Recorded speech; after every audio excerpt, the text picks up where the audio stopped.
وہ کیتھولک عیسائیت کو بھی اپنے ہاتھ میں لے لیا ہے۔ چنانچہ پوپ صاحب نے فرمان جاری کر دیا ہے کہ ہمارے خداوند یسوع مسیح کے قتل کی ذمہ داری ان یہودیوں پر نہیں ہے، بری کر دیے گئے۔ 1900 برس کے بعد، بلکہ 2000 برس کے قریب ہو گئے، انہیں ایگزونریٹ کر دیا گیا، ایبسولو کر دیا گیا، ان پر ذمہ داری نہیں۔ نتیجہ یہ نکلا ہے کہ ابھی چند مہینے پہلے جو مذاکرات صلح کے ہو رہے تھے، جن میں یاسر عرفات بھی تھے اور یہ اسحاق رابین گیا ہوا تھا واشنگٹن، وہاں سے واپس آیا ہے تو روم میں رک کر پاپائے روم سے ملاقات کر کے تشریف لائے ہیں، انہیں دعوت دی ہے کہ یروشلم آئیے، اور ویٹیکان نے تسلیم کر لیا ہے اسرائیل کو، اور ویٹیکان کا اب جو ہے ایک ایمبیسی، اس کا جو ہے سفارت خانہ وہ یروشلم میں بننے والا ہے، اور پوپ صاحب بھی وزٹ کرنے والے ہیں۔ گویا کہ یہ گٹھ جوڑ اب مکمل ہو چکا، اب کہیں اس میں کوئی کمی نہیں رہی۔ اس یونائٹڈ فورس کے ساتھ یہ نیو ورلڈ آرڈر اس وقت عالم اسلام پر حملہ آور ہے۔ اب اس میں نوٹ کیجئے کہ اس وقت کی فضا ہے کیا۔ عالم اسلام میں سے عالم عرب ان کے شکنجے میں جا چکا، کیوں بنا کر کھڑے ہوئے ہیں اسرائیل کو ماننے کے لیے اور سر تسلیم خم کرنے کے لیے۔ انہیں بلا کر میڈرڈ میں پیش کیا گیا یہودیوں کے سامنے کہ تم جن کے ساتھ ایک ٹیبل پر بیٹھنے کو تیار نہیں تھے، میڈرڈ میں آؤ، آؤ اپنا قبرستان دیکھو، یہ اسپین کی سرزمین جہاں تم نے 800 برس حکومت کی تھی، یہ تمہارا قبرستان، یہاں آؤ اور بیٹھو اور ان کے ساتھ بات کرو۔ گئے تھے کہ نہیں تمام فرنٹ لائن سٹیٹس میڈرڈ میں؟ حالانکہ کوئی بین الاقوامی کانفرنس کبھی میڈرڈ میں نہیں ہوئی، یا تو یہ واشنگٹن میں، بعد میں وہ سارے معاملات واشنگٹن میں چلے، شروع وہاں سے کیا۔ اس لیے کہ نیوز ویک کا کچھ عرصے پہلے کور سٹوری جو تھی 1992 is the year of Spain. Why? 1592 was the year of the fall of Granada. 1492 میں 1492 میں غرناطہ کا سقوط ہوا، اور پورے آئیبیرین پیننسولا سے ایک ایک مسلمان بچہ نکال کر ختم کر دیا گیا، یا زندہ جلا دیے گئے، یا تہہ تیغ کر دیے گئے، یا جہازوں میں بھر بھر کر۔ اور آپ کو معلوم ہے میڈیٹرینین کی حیثیت کیا ہے، خلیج ہے، ایک معمولی سی خلیج، ادھر سے اسپین کا ساحل قریب آ جاتا ہے، اسپین کے ساحل سے جہازوں میں بھرا اور نارتھ افریقہ کے ساحل کے اوپر پھینک کر آ گئے۔ پورے ہسپانیہ میں جہاں 800 برس مسلمان کی حکومت رہی، ایک بچہ بھی مسلمان نام کا موجود رہا۔ یہ تھا 1492، اور اب آیا تھا 1992۔ 1992 is the year of Spain۔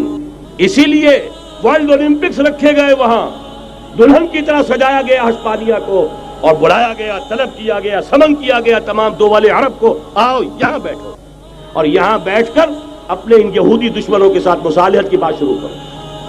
بہرحال نوٹ کر لیجئے، عالم عرب جا چکا ہے۔ کوئی دن کی بات ہے، میں سنسنی پیدا نہیں کرنا چاہتا، لیکن حالات اور واقعات سے نگاہیں بند کرنا بھی کوئی دانش مندی کی بات نہیں ہے۔ یہ ایودھیا کی مسجد شہید کی گئی، ابھی یہ ایک بہت بڑا مزار جو ہے شہید کیا گیا، اور اس کے ساتھ کئی مسجدیں شہید کی گئی۔ یہ سب کیا ہے؟ یہ مسلمانوں کی نفس دیکھی جا رہی ہے کہ کوئی غیرت اور حمیت نام کی کوئی شے باقی ہے۔ جیسے علامہ اقبال نے وہ نظم لکھی تھی، عبد القادر روہیلا بڑا ظالم جفاجو کینہ پرور تھا، لیکن یہ کہ اس نے جو ایک ٹیسٹ لیا تھا کہ وہ جو عورتیں ہیں تیموری خاندان کی، ان میں کوئی رمق رہ گئی ہے؟ معلوم ہوا کہ نہیں، کہ غیرت نام تھا جس کا گئی تیمور کے گھر سے، ختم، غیرت نکل گئی۔ اسی طرح ایودھیا کی مسجد، اب چرار شریف، اور یہ کوئی دن کی بات ہے کہ اب مسجد اقصیٰ کا نمبر آیا کہ آیا، اس کے لیے پوری تیاریاں ہو چکی ہیں۔ یروشلم کا مشرقی حصہ خالی کرایا جا چکا ہے، اس کے اندر اب پورا تسلط یہودی کر رہے ہیں، یہاں تک کہ اب کے یاسر عرفات صاحب نے بھی کچھ نہ کچھ جو ہے احتجاج کی بات کی ہے، حالانکہ اب تک ہر بات مان کر منقار زیر پر تھا، لیکن یہ کہ ایک وقت آتا ہے آخر کار اسے بھی کچھ بولنا پڑ گیا ہے۔ لیکن یہودی اب پیچھے قدم ہٹانے والا نہیں ہے۔ ان کا تھرڈ ٹیمپل، تیسری مرتبہ ہیکل سلیمانی تعمیر ہونا ہے، نوٹ کر لیجئے، ان کے لیے وہ وہی کچھ ہے جو ہمارے لیے کعبہ ہے. ان کے لیے ہیکل سلیمانی بالکل وہی حیثیت رکھتا ہے جو ہمارے لیے کعبہ. وہ ہیکل سلیمانی ایک مرتبہ پہلے نبوکدنضر کے ہاتھوں مسمار ہوا، پھر سن 70 عیسوی میں ٹائٹس کے ہاتھوں مسمار ہوا. سن 70 کے بعد آج 1995 میں کتنے برس ہو گئے؟ پورے 1925 برس ہو گئے کہ ان کا کعبہ زمین بوس پڑا ہوا ہے.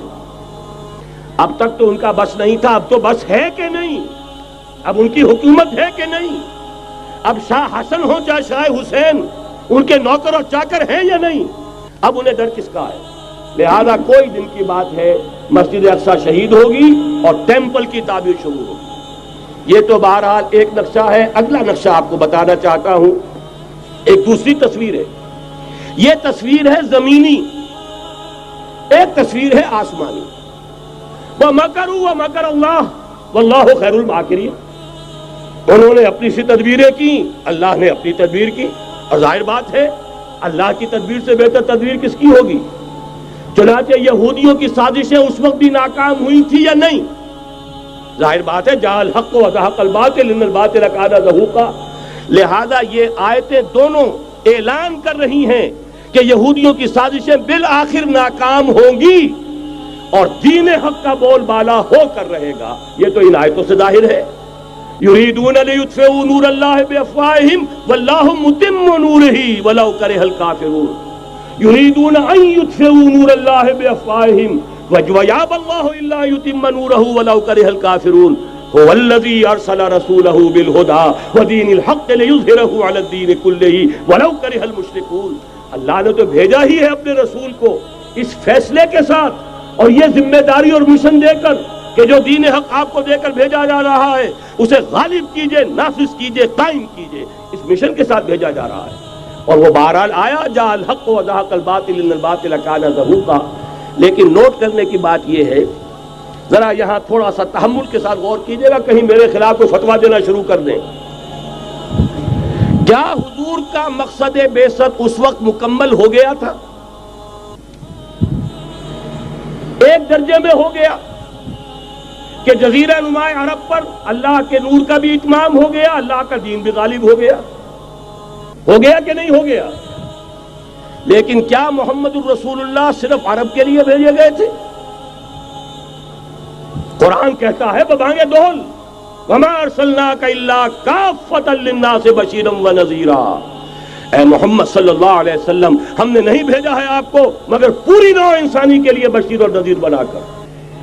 تو جان لیجئے کہ یہ مقصد بعثت محمدی صلی اللہ علیہ وسلم بتمام و کمال اس وقت پورا ہوگا جب کل عالم انسانیت پر، کل روئے ارضی پر اللہ کا دین اسی طرح غالب ہو جائے گا جس طرح کہ محمد رسول اللہ والذین معہ صلی اللہ علیہ وسلم ورضی اللہ تعالی عنہم اجمعین، ان کے ہاتھوں سے، ان کے ایثار سے، ان کی قربانیوں سے، جن کا نقشہ آپ کے سامنے مولانا کھینچ چکے ہیں، ان کے اثار، ان کی قربانیاں، ان کی محنت، ان کی جفاکشی، ان کی سرفروشی، ان کے جان تن من دھن لگا دینے کے نتیجے میں جیسے اس وقت غالب ہوا تھا کل روئے ارضی پر غالب ہوگا، تب کہیں جا کر مقصد بعثت محمدی مکمل ہوگا. یہی وجہ ہے اقبال نے کہا تھا وقت فرصت ہے کہاں، کام ابھی باقی ہے، نور توحید کا اتمام ابھی باقی ہے. لیکن ساتھ ہی خوشخبری بھی دی تھی، یہ چمن معمور ہوگا نغمہ توحید سے. آئے گا وہ دور، یہ چمن معمور ہوگا نغمہ توحید سے، لازماً آ کر رہے گا.